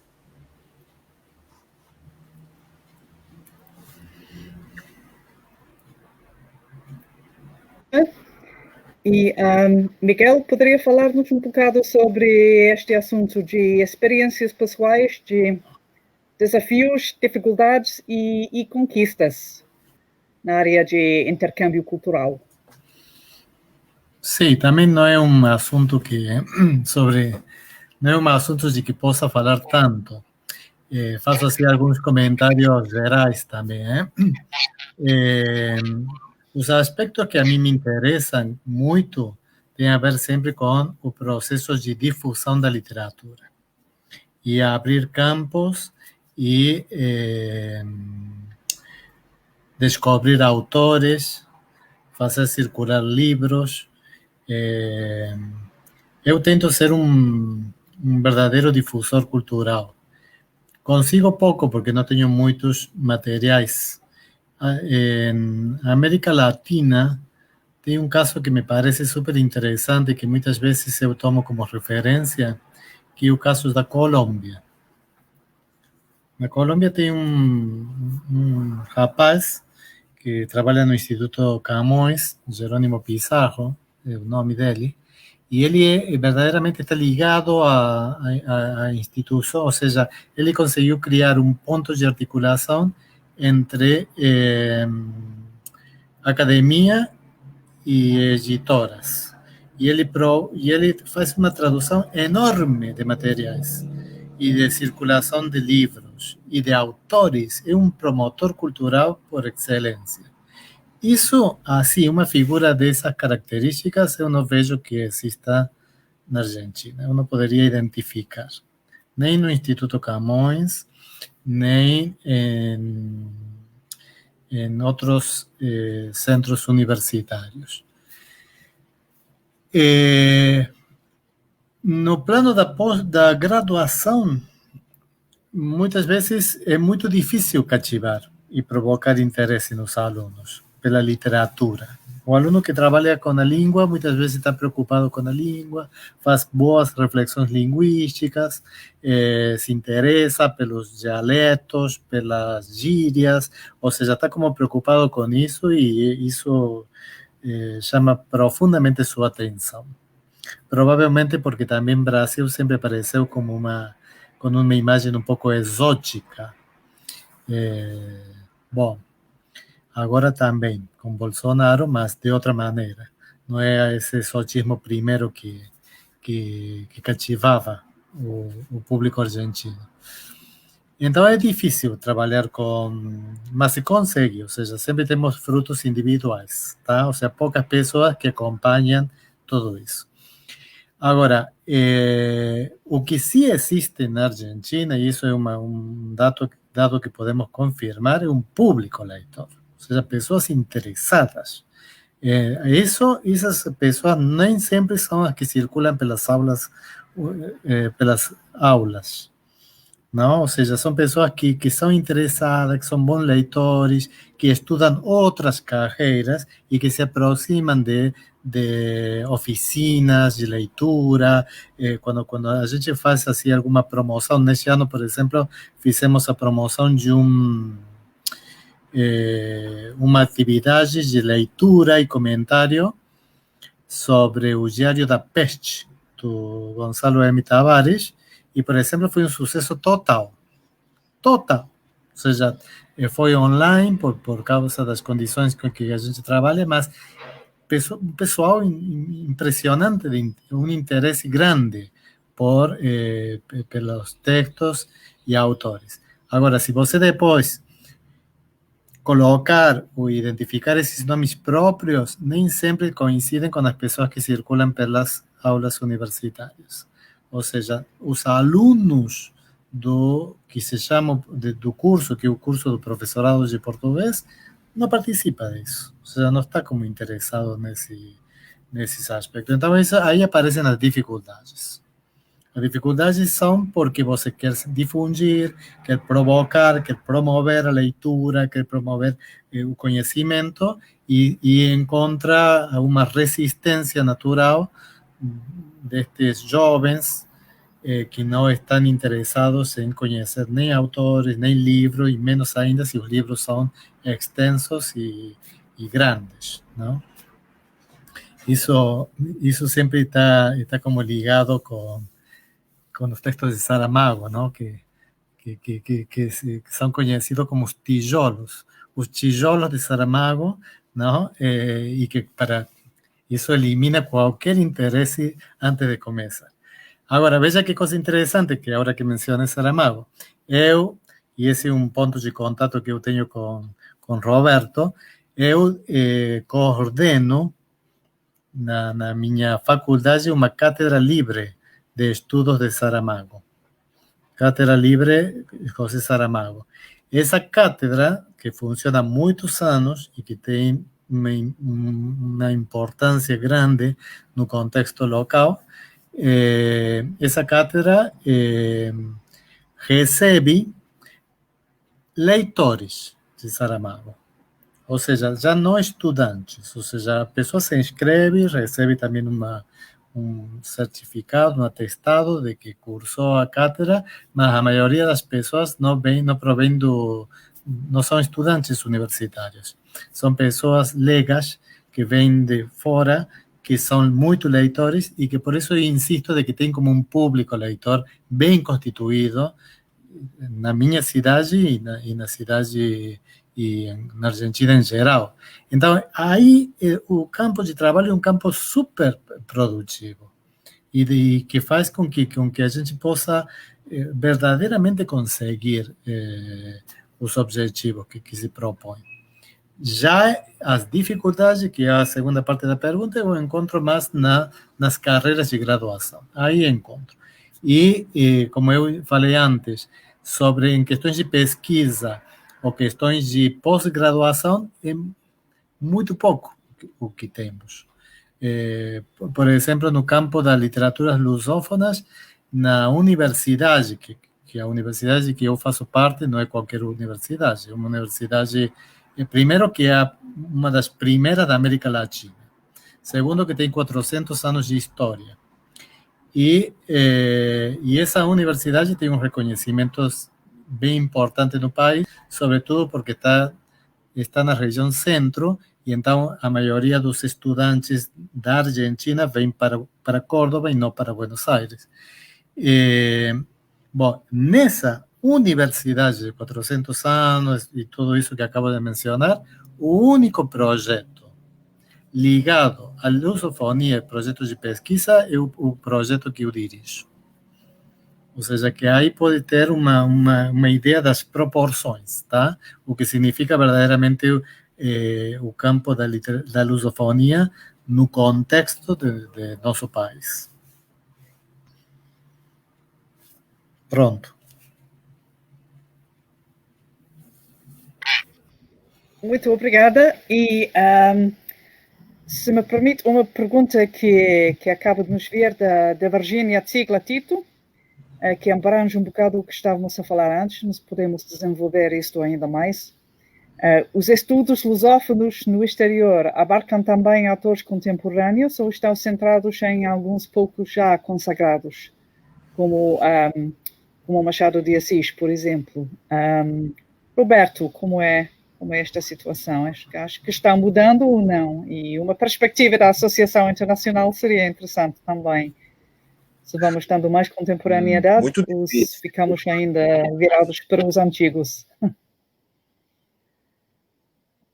Essa é uma boa questão, que era a questão entre os antigos e os modernos, é uma questão horizontal, não é? É uma pergunta, eu acho que não há síntese, mas é bom que não haja uma síntese planetária. É claro que a Associação Internacional de Lusitanistas tem várias amostras, não é? Aliás, a associação coordena com a Fundação Gulbenkian uma plataforma, que é a Plataforma 9, não é? Que se tornou o grande banco de dados que mapeia todas as atividades que existem, e, portanto, uma interrogação desse tipo seria interessante fazer, porque criaria uma série de tendências, não é, dentro dos estudos literários. Eu devo dizer, aproveitando também a pergunta anterior das conquistas, que, do meu ponto de vista, foi interessante achar, amadurecendo assim, e envelhecendo, achar momentos de síntese, né, desse universo tão amplo que é o mundo de língua portuguesa. Síntese quer dizer perdas também, quer dizer reduzir e, portanto, perder, mas quer também dizer encontrar a possibilidade de flutuar. Eu acho que este é o verbo que de certo modo, vai ao encontro das literaturas de língua portuguesa, flutuar dentro dessas várias tradições e contextos que existem, que é o exercício melhor. Por exemplo, em Itália nós temos um limite importante que é constituído por uma disciplina que abrange Portugal e Brasil e exclui a África portuguesa. Nós temos uma colega, Lívia Appa, que é praticamente a única especialista que trabalha literaturas africanas em língua portuguesa, e ela é excelente, muito boa, mas isso mostra que há uma espécie de ostracismo, não é? Ou de isolamento disto. Do meu ponto de vista, que eu tenho uma grande paixão também pela África portuguesa, eu tenho uma mulher moçambicana e tenho família em Moçambique, poder encontrar, por exemplo, um tema que para mim foi o Atlântico Sul, ou seja, como forma de repensar também os estudos coloniais a partir de contextos mais situados, permitiu criar uma espécie de horizonte que também mistura antigo e moderno, mas que conjuga Portugal, Brasil e África. Portanto, são estas sínteses que para mim são, do ponto de vista das conquistas, importantes. Flutuar, né, dentro das várias possibilidades. Isso eu acho que é o grande privilégio de poder estar dentro dessa área. Eu acho que em relação à nossa tradição, para ir mais diretamente na pergunta, em relação à nossa tradição que era filológico-românica e, portanto, muito orientada para os estudos da Idade Média, quando eu comecei a especializar-me na universidade, o que se dizia é que alguém, para poder ter acesso à profissão, devia ter uma edição crítica, né? Eu não tenho uma edição crítica, tentei fazer a carreira sem chegar a isso. Eu acho que hoje o que se percebe é uma deslocação de interesse para os estudos contemporâneos, né? Eu acho que é um grande desafio. Eu considero-me essencialmente um contemporaneista desse ponto de vista, mas mais envelheço e mais descubro que os estudos contemporâneos têm a ver muito com as tradições e, portanto, e foi mais uma conquista essa, chegar a uma visão que tenta ser a mais abrangente possível, né, do ponto de vista dos estudos, não é? E ter uma noção, por exemplo, nós na licenciatura tentamos dar uma visão de todo o período histórico, dos primórdios até hoje, não é? Pelo menos de duas literaturas, a portuguesa e a brasileira. Esse é o grande desafio, e abrindo também, quando possível, também para algumas coisas de africana e expressão portuguesa, esse é o grande desafio, ou seja, ter a grande imagem, e dentro dessa grande imagem ter algumas prospeções que permitam aprofundar. Acho que é um pouco isso. Claramente, hoje, eu acho que eu diria, se eu tivesse que responder, digamos, secamente a essa questão, acho que há uma preponderância dos estudos contemporâneos, por todos os desafios, não é, que os países de língua portuguesa contemporâneos lançam, e isso, claro, representa um chamativo importante para os alunos. Obrigado. Muitíssimo obrigada por uma resposta interessantíssima. Tem mais perguntas? Temos mais perguntas que nos querem colocar os nossos participantes? Sim, o Eduardo Rosal. Tenho uma pequena curiosidade para o Roberto Vecchi.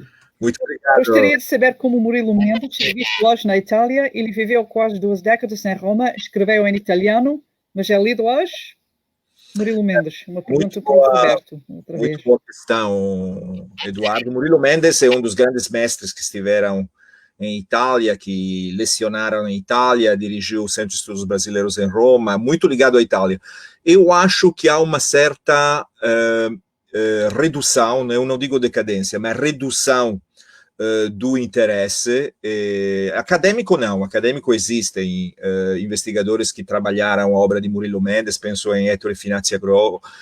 Eu também trabalhei um pouco a poética de Murilo Mendes, em particular da fase modernista. Há uma italianista brasileira que frequenta muito as nossas universidades, que é Maria Bethânia Amoroso, que tem uma produção grande, sobretudo sobre as relações entre Brasil e Itália através do Murilo Mendes. O que surge sempre com maior evidência é que Murilo Mendes foi um grande tradutor, no sentido não literal do termo, mas cultural. Não é? Ele colocou o Brasil em comunicação com a Itália e a Itália em comunicação com o Brasil, portanto é interessantíssimo como autor, inclusive nessa função mediadora, mas francamente nós tivemos uma época que foi mais ou menos aquela da década de 70 e 80, onde, graças a uma lusitanista importante, Luciana Stegagno Picchio, a recepção de Murilo Mendes foi realmente amplíssima, tanto que a Stegagno Picchio é a organizadora do volume da obra completa da Nova Aguilar de Murilo, portanto, um conhecimento infinito da obra de Murilo Mendes, mas nos últimos tempos, é claro, sobretudo do ponto de vista editorial, houve uma redução, digamos, de interesse. É uma boa pergunta essa, porque mostra a oportunidade de retomar o estudo da obra de Murilo e tentar ver como também relançar do ponto de vista editorial desse poeta fantástico e, sobretudo, desse grande mediador entre os dois países. Obrigado.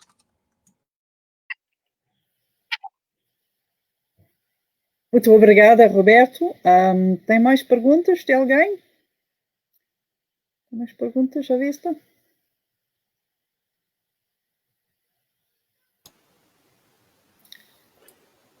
Só se Posso permitir uma pergunta para mim, então?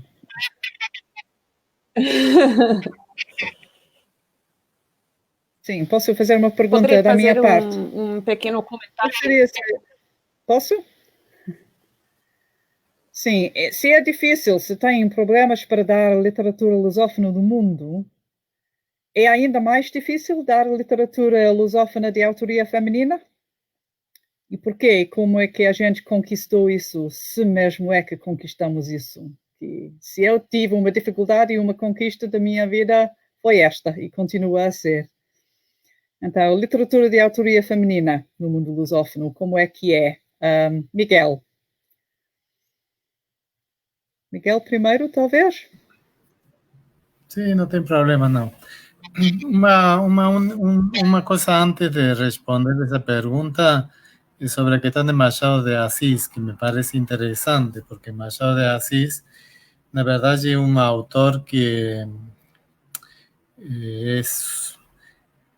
Claro, provavelmente a pessoa que fez a pergunta colocou Machado de Assis como se fosse um exemplo mais que poderia ser outro autor, como para mencionar um pouco um clássico em relação a um contemporâneo. Mas Machado de Assis cumpre um papel bem de destaque. Machado de Assis é um autor aglutinante da literatura brasileira. É quase impossível falar do Brasil sem considerar Machado de Assis. Portanto, para mim, Machado de Assis é sempre o autor de referência. A partir daí, eu faço assim como toda uma construção do cânone, digamos, não? Mas o escritor referencial é Machado. Já em relação com as mulheres e a escrita feminina, muitas vezes funciona também como uma demanda. Ou seja, os alunos querem ler escritoras mulheres e querem fazer uma abordagem a partir de algumas inquietações. Então, sempre coloco autoras no programa. E funciona muito bem. Algumas são autoras que gostam e que normalmente se mantêm no programa de maneira contínua. Por exemplo, é o caso da Adriana Lisboa, no Brasil, ou o caso da Dulce Maria Cardoso, em Portugal. Tá? Já autoras dos PALOPs, mulheres, eu trabalhei também com sucesso, foi a Paulina Cisiani. Paulina Cisiani, sim, foi uma autora que funcionou. E agora tenho também já no programa que eu preparei para o ano que vem, Janira Pereira de Almeida, que eu conheci, amei o seu livro, mas ainda nunca trabalhei com ele, ou seja, que não sei como será a repercussão, ou seja, a resposta dos alunos com o texto. E alguma autora mulher que não tinha funcionado no programa e que eu tinha que tirar? Não, parece que não tenho. Agora, o que acontece no meu trabalho, no meu curso, é que uma das minhas colegas é especialista em literatura feminina. Então, portanto, eu deixo que sempre que no curso dela se trabalhe com mulheres. Eu faço assim sempre como uma ideia de diversidade, como que no programa estejam sempre representadas diferentes vozes, pessoas velhas, pessoas jovens, clássicos, contemporâneos, brancos e negros, gays e heterossexuais, ou seja, na verdade eu tento sempre como pensar, porque intentamos dar como resposta a todo. Não significa de que eu tenho um lápis e que eu vá colocando, coloquei um gay neste ano ou não coloquei. Não, ou seja, isso não. Mas, na verdade, a ideia de diversidade é uma ideia que me interessa muito como uma ideia norteadora dos programas. E na verdade, que a questão da mulher e as vozes da mulher é um assunto importante. Como eu digo, é uma demanda dos alunos. Isso tenho para falar. Muito obrigada. Estou muito contente de saber que a Paulina Cisiani consta, como merece. Boa escolha, bem julgado. E a Laine, como é a sua situação de literatura de autoria feminina no mundo lusófono? Eu diria que é muito parecida. Os estudantes querem ler literatura feminina, e como eu não falei muito das conquistas, vou mencionar como parte desta ideia. Temos uma das vantagens da falta de conhecimento que tem os estudantes ao chegar para as nossas aulas é o fato de eles não terem ideias de quem são os grandes autores, quem são os grandes patriarcas. Então, quando eu coloco a Clarice, quando eu coloco também, ensinei a Paulina Cisiani, quando eu coloco estas escritoras, para os estudantes são as escritoras que representam, desde seu ponto de vista, os temas, os países, estas perspectivas, né? Eu acho que esta é uma vantagem. Eu sempre tenho muito sucesso com incluir estes textos como parte de matérias mais amplas. Sempre temos, por exemplo, a metade ou a terça parte dos estudantes que querem continuar, que querem fazer projeto final com os textos lusófonos, com o Brasil, e tem os comentários, eu não sabia nada, mas agora eu quero saber mais. E eu acho que é uma das maneiras em que podemos orientar um pouco a turma para apreciarem e para conhecerem o mundo lusófono através de uma diversidade destas vozes. E responde muito bem, como falou Miguel, e como imagino que é o caso na Itália e na Inglaterra também, que responde muito bem a pensar em questões de gênero, questões de diversidade através destas escritoras.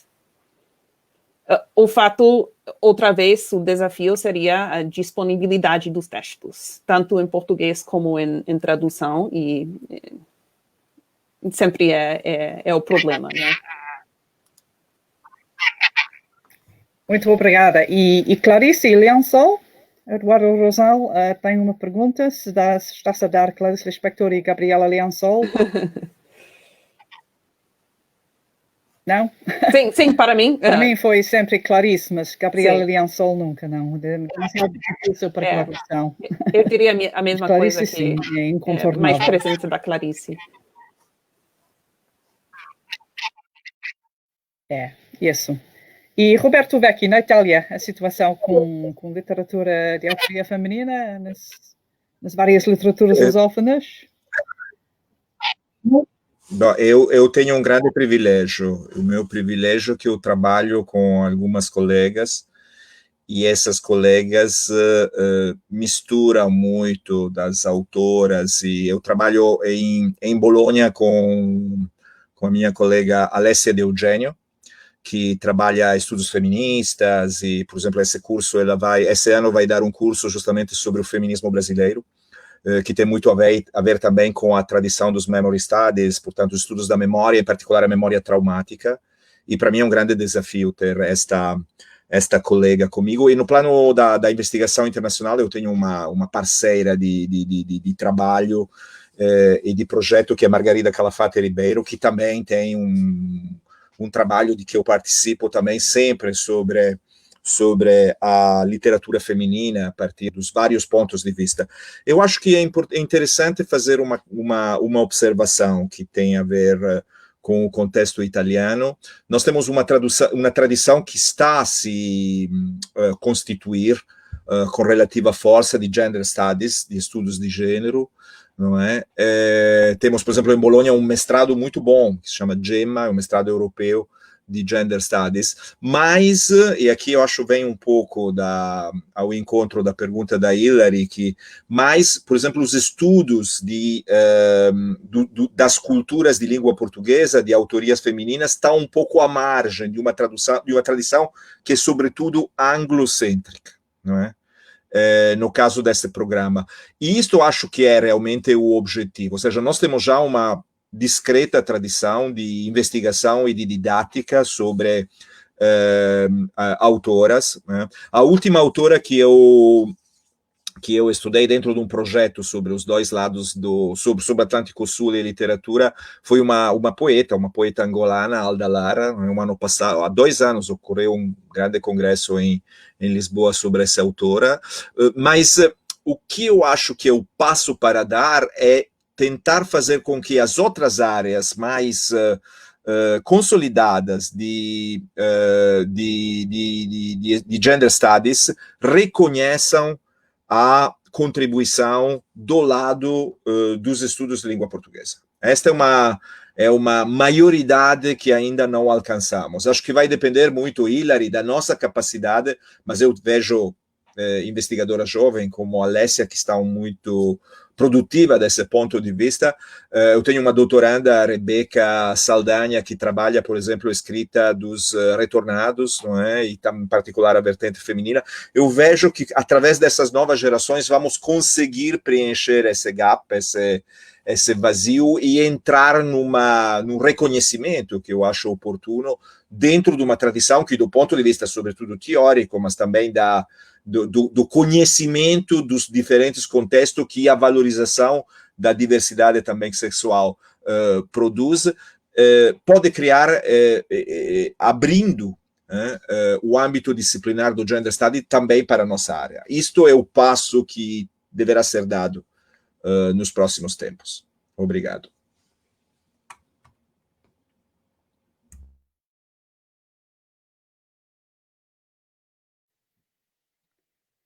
Muitíssimo obrigada, Roberto, e acho que, já que as perguntas já foram abordadas,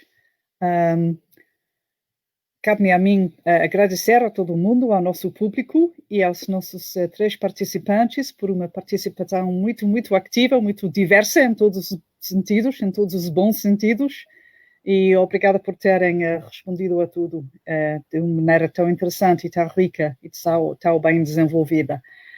Não sei se a Jéssica ainda nos vai falar um bocado sobre a sessão e sobre a próxima sessão.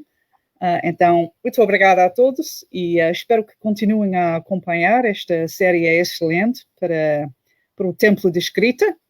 Que parabéns para os organizadores, acho que é um triunfo mesmo, uma conquista para todos nós. E a Jéssica, a palavra é sua agora. Obrigada. Obrigada, Hilary. Obrigada a todos pelas contribuições. É muito bom contar com esses debates internacionais sobre a língua portuguesa, é sempre muito enriquecedor. Agradecemos imensamente a todos que nos acompanharam aqui na transmissão, tanto no Facebook quanto no YouTube da revista Malar Margens. O nosso Templo de Escritas continua. Dia 3 de novembro teremos uma próxima mesa. Contamos com a participação de todos. E, mais uma vez, um imenso obrigado a todos que contribuíram na mesa com essa excelente discussão. E, Hilary, muito obrigada pela moderação da mesa. E aguardamos, nesse mesmo horário, estão todos convidados para o nosso Templo de Escritas do dia 3 de novembro, e desejamos a todos uma excelente noite, tarde, ou até amanhã, não sei, a depender do horário que esteja nos assistindo. Muito obrigada pela participação, e foi uma excelente mesa. Muito obrigado a todos. Tchau, tchau. Obrigado.